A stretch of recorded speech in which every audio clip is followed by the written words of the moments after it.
اچھا پھر یہ بھی ایک تصور بڑا عجیب ہے، کئی کتابوں میں نے پڑھا، کیونکہ لکھنے والے لوگ بڑے، مثلا میں اسے نام نہیں لیتا، جی فلاں بزرگ کو حکومت نے کہا کہ آپ سیدھے مدینہ طیبہ چلے جائیں، انہوں نے کہا نہیں میں مکہ جاؤں گا، اور آگے جو وجہ بیان کی اللہ معاف فرمائے، وہ اس لیے کہ میں چاہتا ہوں میں خانہ کعبہ جاؤں تو میرے گناہ معاف ہو جائیں اور پاک ہو کر میں مصطفیٰ کے پاس جاؤں۔ یہ کیا تصور ہے، یہ کیا تصور ہے؟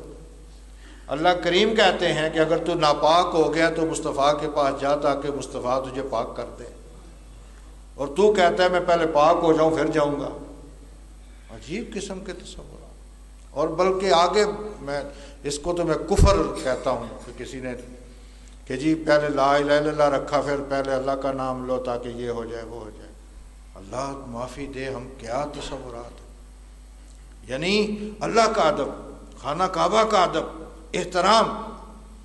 ہم ان چکروں سے نکلو کہ فلاں جگہ جلالی ہیں جی، فلاں جگہ جمالی ہیں جی، فلاں جگہ، یہ غوث اعظم کو بات کریں تو سمجھ آتی ہے، داتا صاحب کو بات کریں تو سمجھ آتی ہے، مجھے اور آپ کو ہمیں کیا پتہ جلالی کیا ہوتا ہے، ہمیں کیا پتہ جمالی کیا ہوتا ہے؟ ہمیں تو کسی دکاندار نے جھڑک دیا تو ہم کہتے ہیں جلال ہو گیا جی، یہ کیا بات ہے؟ تو اس لیے وہاں کے حوالے سے خانہ حضور علیہ السلام کے ظاہری حیات، ایک فرق سمجھاؤں آپ کو، دیکھو ظاہری حیات اور غیر ظاہری حیات میں اتنا فرق ہے کہ آپ روزانہ، میں نے ایک بزرگ کا آپ کو بتایا تھا امام مالک کا، کہ ان کو روزانہ حضور کی زیارت ہوتی تھی، لیکن امام مالک صحابی نہیں بن سکے۔ دیکھو نا، روزانہ دیدار ہو رہا ہے خواب کے اندر، بیداری میں بھی ہو جائے، لیکن ان کو صحابی نہیں کہہ سکتے۔ صحابی کون ہے؟ جس نے حضور کو ظاہری حیات میں دیکھا۔ اس سے آپ کو سمجھ آئی نا کہ ظاہری حیات کتنی بڑی چیز ہے۔ اور اس کے 53 سال، 10 سال مدینہ طیبہ اور 53 سال سرور عالم نے گزارے مکہ پاک میں، اور خاص طور پہ جن جگہوں میں آپ جاتے ہیں نا، صفا اور مروہ، یہ تو آپ کے گھر کے پاس ہیں، اور پھر وہاں جتنا حضور کی آمد و رفت ہوئی ہے کائنات میں کس کی ہے؟ اس لیے جب وہاں جائیں تو یوں سمجھیں کہ قدم قدم پر حضور کے قدم مبارک لگے، بالکل وہ حصہ جو ہے نا سارا۔ غالباً ایک بزرگ اعلیٰ حضرت کے بھائی ہیں امام حسن بزرگ، انہوں نے اس پر لکھا ہے بڑا شاندار کہ خانہ کعبہ کی جو تعمیر ہوتی رہی، آپ جانتے ہیں یہ بھی اللہ کے حکم پر ہوئی۔ جس طرح ہم تو گھر بناتے ہیں نا تو اس میں مرضی ہے کدھر دروازہ بنانا ہے، کدھر دیوار بنانی ہے، کدھر ضرورت، اس میں بھی خیال کیا کرو جو بناتے ہو باتھ روم، اس میں اس کا قبلہ رخ نہ ہو، اس طرح بناؤ۔ کئی گھروں میں نا اب یہ چیزیں مٹتی جا رہی ہیں کہ جدھر مرضی منہ رکھ لو، جدھر مسلمان ہو، مسلمانوں کے جو گھر بنتے ہیں ان میں باتھ روموں کے رخ نہ خانہ کعبہ کی طرف اس کیفیت میں پشت ہونی چاہیے، نہ منہ ہونا چاہیے۔ تو اپنے گھروں میں ان چیزوں، یہ نہیں مطلب ہوتا کہ دولت مند ہونے کا معنی بے ایمان نہیں ہوتا، امیر ہونے کا معنی بدمعاش ہونا نہیں ہے، بلکہ جتنا جتنا اللہ تعالیٰ مال و دولت دے اتنا زیادہ جھکو اللہ کی بات۔ قرآن کریم کو پڑھو، قرآن نے اسی لیے واضح کیا کہ فرعون، قارون، شداد، حامان وہ بے ایمان ہو گئے، ذلیل و رسوا ہوئے، اور ساتھ کہا میرے سلیمان کو بھی دیکھو، ہوائیں ان کے تابع، وحشر لسلیمان جنودہ من الجن والانس والطیر، فرمایا یہ فرعون اور قارون ان کے خزانے کیا، میرا سلیمان دیکھو، پرندے بھی اس کے تابع، ہوا بھی اس کے تابع، جنات بھی اس کے تابع، لیکن کیا رب کریم کی بارگاہ میں جھکنے والے۔ تو اگر بھائی دولت دی ہے تو اپنے گھروں کو بناتے ہو تو اس میں یہ خیال کرو، یہ پہلو کہ بھائی خانہ کعبہ کا احترام کرنا ہے، اس طرف رخ نہ ہو، اس طرف منہ نہ ہو، تو احترام ہے ان چیزوں کے۔ تو ہم لوگ ان چیزوں کی پرواہ نہیں کرتے، باقاعدہ اسلام کی تعلیمات ہیں، ہم اس در ٹانگیں نہیں پھیلاتے۔ کئی لوگ حاجی وہاں سے آتے ہیں، وہ کہتے ہیں جی وہ عربی جو ہیں وہ ادھر ٹانگیں بچھا کے سوتے ہیں، تو ان کا بھی ایک فلسفہ ہے، وہ بس وہ ایک رسم پڑ جاتی ہے نا. کئی چیزیں جو ہے نا وہ اچھی ہوتی ہیں، پھر بس یہ لفظ کبھی آپ یہ جو لفظ بولتے ہیں عرب یلا، اور یلا کا معنی آپ وہاں کرتے ہیں دفع ہو جاؤ، کسی کو کہنا دفع ہو جاؤ، تو اب ہم بھی یہاں پر بلکہ حاجیوں کو یہ لفظ ہی پک جاتا ہے، حالانکہ یہ اصل لفظ ہے یا اللہ. یہ اصل لفظ جو ہے میں نے پوچھا ان سے یہ لفظ تو اصل لفظ یہ یا اللہ ہے، اسے بن کیا گیا دیکھو نا. اب یلا کا معنی تو یا دفع ہو جاؤ. تو یہ لفظ اصل میں نے اس کا کئی لوگوں سے پوچھا کہ یہ کیا وجہ کیا رب اس پر، تو پرانی کتابوں میں یہ بات لکھی ہوئی. آپ نے بھی ایک مسئلے کی شرعی نیت دیکھو، مثلا کوئی بیمار ہو نا، مریض ہو آدمی، کوئی مریض آدمی ہے تو آپ نے دیکھا ہوگا مثلا اٹھ نہیں سکتا، لیٹا ہوا ہے، تو اسلام نے کہا کہ اس کی چارپائی اس طرح کر دو کہ اس کی ٹانگیں خانہ کعبہ کی طرف بے شک ہوں، اس کا چہرہ کعبہ کی طرف ہو جائے تو وہ اشارے سے نماز پڑھ لے. تو پرانی کتابوں میں لکھا ہے کہ لوگ اس طرح لیٹتے کہ تاکہ میرا منہ کعبہ کی طرف رہے، اور مقصد ان کا بے ادبی نہیں تھا، یعنی ان کا چہرہ تھا کہ یا میں موت بھی آ سکتی ہے تو میرا چہرہ جو ہے نا وہ خانہ کعبہ کی طرف ہی رہے. تو اب وہ تصور کہاں اور آج کا تصور کہاں. تو اس لیے بہت ساری چیزوں میں بگاڑ پیدا ہو جاتا. وہاں حاجی دیکھ آتے ہیں لہذا وہ کہتے ہیں جی کوئی پرواہ نہیں، جہاں تک ادب ہے کرو، جہاں تک احترام ہے پیدا کرو، تاکہ یہ تصورات جو ہیں یہ اسلام کے دیے ہوئے تصور ہیں. تو اس بزرگ نے لکھا بڑا خوبصورت، وہ کہتے ہیں یہ جو خانہ کعبہ ہے نا اس کی فرشتوں نے تعمیر کی تو اللہ کے حکم پر، سیدنا ابراہیم نے تعمیر کی تو اللہ کے حکم پر، حضرت ابراہیم کے بعد جتنی تعمیرات ہوئیں اس ابراہیمی تعمیر کی بنیاد پر ہوئی. یہ قریش نے، میں نے اس کے قریش نے تھوڑا بہت بدلا. یہ جو ہے نا رکن یمانی اور حجر اسود والا کونا، یہ دونوں کونے یہ ابھی تک بھی یہ اسی بنیاد، دونوں اسی بنیاد پر ہیں جو حضرت ابراہیم نے تعمیر کی، دونوں کونے. باقی جو ہے نا چونکہ وہ حصہ اس طرح بن گیا نا حتیم، تو وہ حصہ جو ہے اس کے بارے میں آپ نہیں کہہ، لیکن یہ دونوں گوشے، دونوں حجر اسود والا بھی اور رکن یمانی بھی، یہی وجہ ہے کہ ان کو باقاعدہ اگر رکن یمانی پہ موقع ملے تو اس کو ہاتھ لگا سکتے ہو. تھوڑا بہت آپ نے دیکھا ہوگا انہوں نے غلاف سے تھوڑا سا ننگا حصہ رکھا ہوتا ہے. استلام صرف حجر اسود کا ہے، اس کو جو ہے نا تکبیر تحریمہ کی طرف ہاتھ اٹھا کے استلام کرنا وہ حجر اسود کا ہے شان. اس کا شان یہ ہے کہ اگر آپ کو اس کو ہاتھ لگا سکیں آپ تو اس کو لگائیں.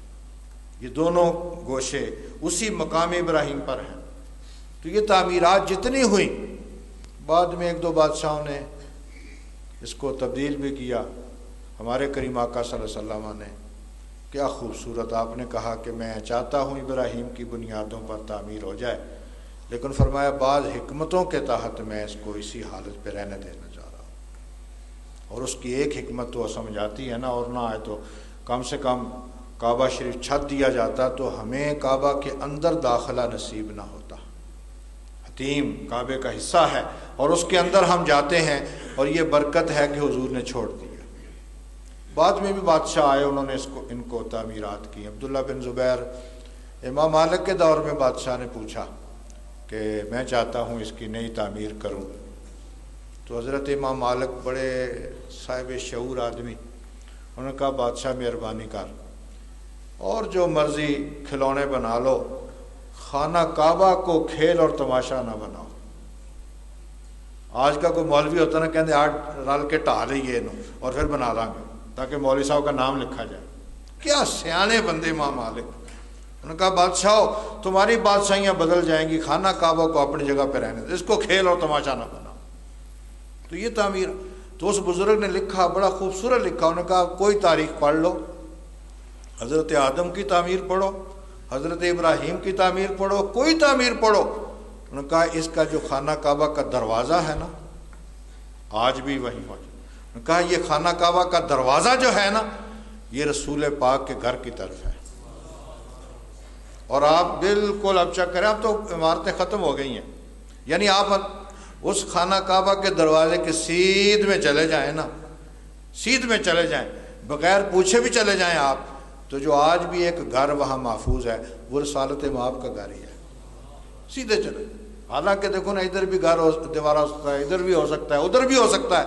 انہوں نے تو ایک لفظ بولا بڑا خوبصورت، انہوں نے کہا خانہ کعبہ بھی حضور کا اتنا احترام کرتا ہے کہ کعبہ نے بھی حضور کے گھر کی طرف پشت نہیں کی۔ یہ بڑی ایک بنیادی چیز ہے، یعنی کعبہ کب سے تعمیر ہونے لگا، اور ابھی حضور کے گھر کا نشان بھی نہیں تھا، لیکن رب جانتا ہے نا مصطفیٰ ادھر پیدا ہو، یہ حکمتیں۔ کبھی آپ یہ جو بقیع شریف ہے، مدینہ طیبہ کا قبرستان، ایک شہر کا قبرستان ہے، کبھی اس کو پڑھیں آپ۔ پہلے یہ قبرستان کہاں تھا؟ یہ باب السلام کی طرف تھا، یعنی یہ جو مدینہ طیبہ کا قبرستان ہے نا، جس کو آپ بقیع کہتے ہیں، یہ شہر مدینہ کا قبرستان ہے، لیکن یہ کس طرف تھا؟ جس طرح باب السلام ہے، عیدگاہ کہہ لو حضور کی، جس طرف حضور علیہ السلام کا سر اقدس ہے نا، یہ پہلے اس طرف قبرستان تھا، لیکن جب حضور تشریف لائے صلی اللہ علیہ وسلم تو آپ نے مسلمانوں کو دفن کرنا شروع کیا، تو آپ نے وہ جگہ بدل ڈالی۔ حالانکہ چاہیے تھا نا، پرانا قبرستان ہے تو اب اس کو بندہ قائم رکھتا ہے نا، پہ کافروں کی قبریں مٹ چھٹ گئی، ختم ہو گیا، بس نبی شریف بن گئی، اور چیزیں بن گئی، اسی کو قائم رکھا جاتا۔ لیکن اہل معرفت کہتے ہیں اس کو اس لیے قائم نہیں رکھا کہ اگر صحابہ وہاں دفن ہوتے، کملی والے کو قدم ہوتے تھے، پیر کملی والے کی طرف ہوتے تھے۔ قبرستان کی جگہ بدل ڈالی گئی کیونکہ رب کو پتہ ہے مصطفیٰ نے کہاں دفن ہونا ہے۔ دیکھو نا، ہر شے کی منصوبہ بندی۔ صحابہ کبھی برداشت کر سکتے ہیں کہ ہمیں ایسی جگہ دفن کیا جائے جہاں مصطفیٰ کی طرف پاؤں ہوں؟ کوئی برداشت نہیں کر سکتا۔ لہذا کملی والے نے اپنی ظاہری حیات میں ہی قبرستان کی جگہ بدل ڈالی، اور اس جگہ کے قبریں بنی ہیں جس طرف مصطفیٰ کے قدم ہیں۔ سرور عالم لیٹے ہوئے ہیں نا، باب السلام کی طرف آپ کا سر اقدس ہے، باب جبریل اور باب البقیع کی طرف آپ کے قدم مبارک ہیں، اور سرور عالم نے جو قبرستان بنایا بقیع شریف، وہ حضور کے قدموں کے نیچے ہے۔ تو اللہ کریم کی منصوبہ بندی ہے۔ تو اللہ پاک نے یہ جو بیت اللہ شریف اور سارا کچھ بنایا وہاں، بلکہ یہ جو میزاب رحمت ہے، حتیم کعبہ ہے، اس میں بڑے بڑے نبیوں کے مزارات تھے۔ بعض نے حضرت ابراہیم علیہ السلام کے مزار کا بھی کہا ہے کہ وہ میزاب رحمت کے نیچے ہے۔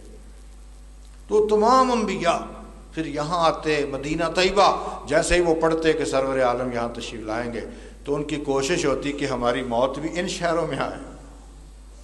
تو اور بیت اللہ شریف ماشاءاللہ، وہاں حضور علیہ السلام نے فرمایا ہے کہ بیت اللہ کو دیکھنا بھی عبادت، اللہ مجھے اور آپ کو نصیب کرے، بیت اللہ کو دیکھنا بھی عبادت۔ مثلا آپ وہاں گئے ہیں تو بیٹھ جائیں، گپیں شپیں تو یہاں بھی کم کر دیں یار، وضو کرتے ہوئے گپیں چھوڑو، مسجد میں بیٹھ جاتے ہو گپیں چھوڑو، یہ جو 5-10 منٹ مل جاتے ہیں نا، اللہ کی طرف متوجہ ہوا کرو، اور اس طرح اپنے سینے میں رب کو بٹھا لو کہ جب ہم باہر جائیں تو رب ساتھ ہی ہو۔ گپیں شپیں، وہاں مجلسیں لگ جاتی ہیں، اور حاجی یہاں سے تو بڑے شوق سے جاتے ہیں، وہاں جا کے تنگ پڑے ہوتے ہیں۔ یہ کوئی طریقہ نہیں ہے، وہاں مجلسیں چھوڑیں تو آدمی تنہا بیٹھ جائے۔ خانہ کعبہ اور کچھ نہیں آپ کر سکتے تو ادب کے ساتھ خانہ کعبہ کو تکتے رہے، دیکھنا بھی بات، خانہ کعبہ کو دیکھنا بھی بات۔ اور حضور علیہ السلام کا ارشاد عالی ہے کہ جو آدمی حج کرے اور بد زبانی اور لڑائی اور دنگا اور فساد ان چیزوں سے بچے، کیا مطلب کہ عہد کر لے یا اللہ آئندہ میں تیری نافرمانی نہیں کروں گا، تو فرمایا وہ بندہ ایسے ہو جاتا ہے جیسے ماں کے پیٹ سے آج پیدا ہو۔